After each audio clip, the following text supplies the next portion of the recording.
আমার আসলে দ্বিমুখী চ্যালেঞ্জ। একটি হলো যে দ্রব্যমূল্যের ক্ষেত্রে আমরা কমানোর চেষ্টা করি, আর চামড়ার মূল্য বৃদ্ধির চেষ্টা করি। আসলে দুই ধরনের। তো চামড়ার মূল্য বৃদ্ধির ক্ষেত্রে আমি মনে করি যে ওই যে মেজারগুলো যতক্ষণে না নেওয়া যাবে ততক্ষণে আসলে এই এত চামড়া এটি আসলে মানে কখনই আমরা এটি মূল্য পাবো না। বিশেষ করে আমাদের ডোমেস্টিক কনজাম্পশন, টোটাল আমাদের যে প্রোডাকশন তার মধ্যে আমাদের ডোমেস্টিক কনজাম্পশন হলো মাত্র 2 মিলিয়ন, 20 লক্ষ চামড়া আমাদের ডোমেস্টিক কনজাম্পশন সারা বছর ব্যাপী, যেখানে আমাদের 20 মিলিয়ন মানে 2 কোটি পিস চামড়া, তার মধ্যে আমাদের মাত্র 20 লক্ষ পিস চামড়া আমাদের দেশে লাগে। এবং ইন্টারেস্টিং ব্যাপার হলো আমাদের দেশের অনেক বড় বড় আমাদের যে ট্যানারি মালিকরা আছেন, বিশেষ করে আমাদের লেদারের যারা এক্সপোর্ট করেন, তারা আমাদের চামড়া এখান থেকে কোরিয়ায় যাচ্ছে, আমাদের চামড়া এখান থেকে চায়নায় যাচ্ছে, আমাদের চামড়া এখান থেকে ইন্ডিয়া যাচ্ছে, ওখান থেকে প্রসেস হয়ে আবার তারা ইম্পোর্ট করছে। এটিও খুব দুর্ভাগ্যজনক যে যে চামড়া আমাদের সেটি আর একটা দেশে যাচ্ছে, আবার আমরা ওই চামড়াটাকে বেশি ডলার দিয়ে আমরা ইম্পোর্ট করছি।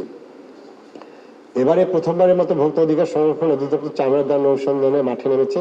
মাঠ পর্যায়ে আপনাদের অভিজ্ঞতা কি ছিল?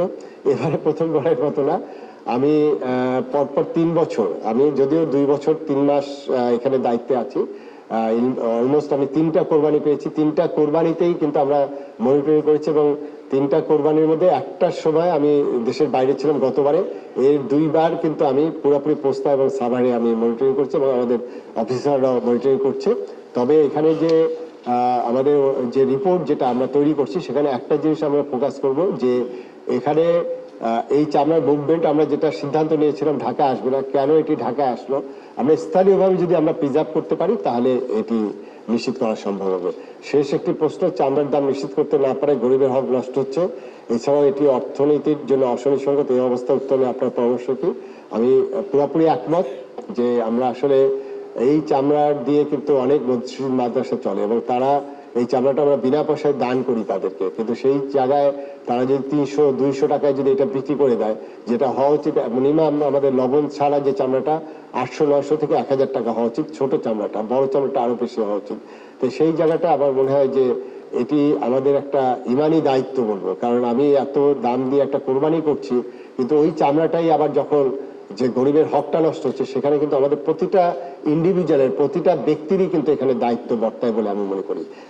আমি অনেক কথা বললাম, তবে যে জিনিসটা এখানে কিরণ ভাই প্রশ্নের বাদেও 10টি রিকমেন্ডেশন দিয়েছে, রিকমেন্ডেশন আমি নোট করে নিয়েছি। আমি এইগুলোকে আমার যে রিপোর্টটা আমি সরকারের কাছে দেবো, সেখানে এটা প্রতিফলন হবে। আমি এখানে যারা আলোচনা করলেন তাদের কাছ থেকে এই আলোচনার মধ্যে আমি অনেক কিছু যেগুলো আমার মানে জানার কমতি ছিল, সেখানেও আমি অনেক কিছু জানতে পারলাম।